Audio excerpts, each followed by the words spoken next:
प्रभु यीशु मसीह में सभी को जय मसीह की। आइए प्रभु को धन्यवाद दें कि हमारे प्रभु ने हम सभी को संभाला, सुरक्षित रखा और अपनी महान अनुग्रह में बनाए रखा। प्रभु को हम धन्यवाद करते हैं। प्यारो, जैसा हम जानते हैं गुड फ्राइडे का समय नजदीक आ रहा है और इस समय में हम प्रभु यीशु मसीह के द्वारा कही गई उन 7 वाणियों के विषय में देख रहे हैं जो प्रभु यीशु मसीह ने सूली पर कही, और हमने बीते समय में पहली और दूसरी वाणी को देखा है। आज हम प्रभु यीशु मसीह के द्वारा कही गई तीसरी वाणी को देखेंगे कि उन्होंने तीसरी वाणी में क्या कहा।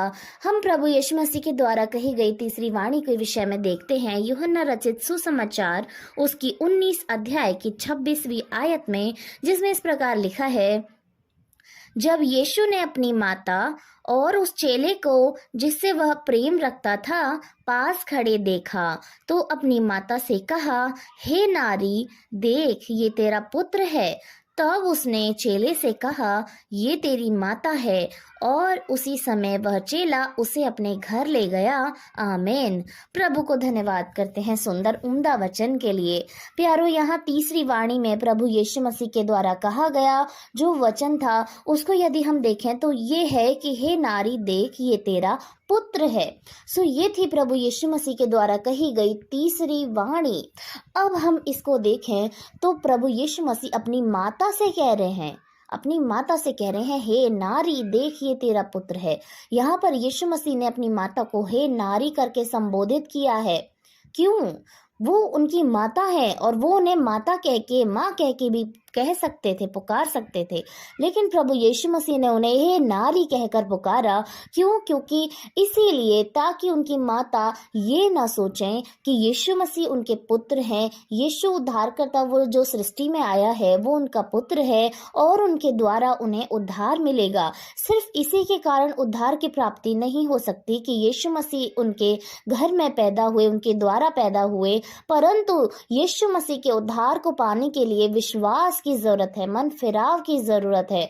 और इस समय में वो ये ना सोचे कि यीशु मसीह जो इस समय में हमारे पापों को अपने ऊपर उठा रहा है, इसने मेरे भी पापों को ऊपर उठा लिया है और मैं भी स्वर्ग राज को प्राप्त करूंगी सिर्फ इसी बेसिस पे कि यीशु मसीह मेरा पुत्र है।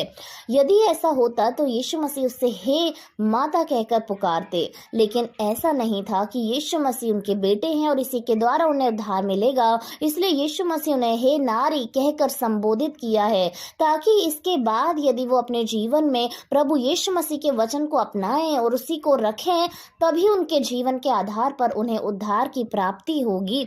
और यही वो कारण नहीं है कि यीशु मसीह उनके बेटे हैं इसलिए उन्हें सर्वश्रेष्ठ स्थान स्वर्ग में प्राप्त होगा, परंतु हे नारी कहकर उन्होंने उनको एक उस व्यक्ति के समान बनाया है जैसे हम और आप थे प्यारो। उनको एक सामान्यता प्रदान कर दी थी। और यदि हम आगे देखें कि उन्होंने यीशु मसीह ने अपनी माता के विषय में किसको जिम्मेदारी दी, अपने एक चेले को जिससे वो प्रेम रखते थे। क्या यीशु मसीह के और भाई बहन नहीं थे? नहीं, यीशु मसीह के और भी भाई बहन थे, लेकिन यीशु मसीह ने अपने उन भाई बहनों को माँ की जिम्मेदारी नहीं दी, उन्होंने अपने प्रिय चेले को दी। अब चेले को ही क्यों दी? क्योंकि चेले ही वो थे जो उनके साथ साथ रहा करते थे, चेले ही वो थे जिन्होंने तमाम प्रकार के उद्धार के कामों को देखा था, और चेले ही वो थे जो आगे चल के प्रभु के राज्य को बढ़ाने वाले थे। तो इस समय में प्रभु यीशु मसीह का जो सबसे चहेता चेला था वो ही उनके सामने खड़ा था और उनकी माता के नजदीक खड़ा था, जैसा प्रभु का वचन कहता है कि पास खड़े हुए देखा। जब उन्होंने यीशु मसीह ने उनकी माता को पास खड़े हुए देखा, तब यीशु मसीह ने उस चेले को ये जिम्मेदारी दी, क्योंकि बाकी चेले के विषय में वचन में नहीं लिखा कि बाकी चेले भी प्रभु यीशु मसीह के पास खड़े थे, वरन वो लोग छुप छुप कर देख रहे थे। उन लोगों के भीतर भय था प्यारो। और ये जो चेला है ये प्रभु यीशु मसीह का चहेता चेला था जिससे प्रभु प्रेम रखता था। ये प्रभु यीशु मसीह के प्रेम को सच में इसने प्रकट किया और यीशु मसीह की सूली के सामने उसकी माता के पास खड़ा था। और इसीलिए प्रभु यीशु मसीह ने माँ की जिम्मेदारी चेले को दी। और दूसरा कारण ये है कि यीशु मसीह के भाई बहन थे और वो अपनी माता को संभाल सकते थे, लेकिन यीशु मसीह के जो भाई हैं, जो बहनें थी, वो यीशु मसीह में नहीं करते थे, जिसके विषय में लिखा है यूहन्ना की पुस्तक उसकी 7 अध्याय की 5वीं आयत में, जिसमें इस प्रकार लिखा है, क्योंकि उसके भाई भी उस पर विश्वास नहीं करते थे। यस, क्योंकि यीशु मसीह के भाई उन पर विश्वास नहीं करते थे। उनकी समझ में वो बातें नहीं आती थी जो स्वर्ग की बातें प्रभु यीशु मसीह बताया करते थे, और उनका विश्वास यीशु मसीह पर नहीं था। यही वो कारण भी था कि यीशु मसीह ने अपनी माता की जिम्मेदारी अपने प्रिय चेले को दी थी। अगर उनके भाई बहन माता मरियम के साथ रहते तो फिर ये लाजमी था कि वो भी संसार की हो जाती। उनके मन में जो प्रभु परमेश्वर का भय था, विश्वास था, यीशु मसीह पे भरोसा था, और वो जानती थी प्रभु का अनुग्रह प्रभु यीशु मसीह पर है, तो उनका ये विश्वास हिल सकता था प्यारो। वो आगे चलकर अपने बच्चों के बहकावे में आ सकती थी।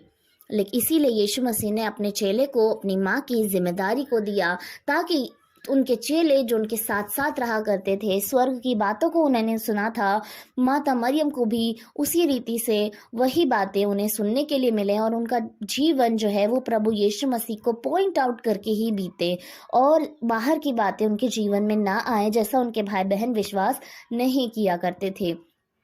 ये प्रभु यीशु मसीह के द्वारा कही गई वो तीसरी वाणी थी, जिसे प्रभु यीशु मसीह ने सूली पर कहा कि हे नारी, देख, ये तेरा पुत्र है। सभी को जय मसीह की।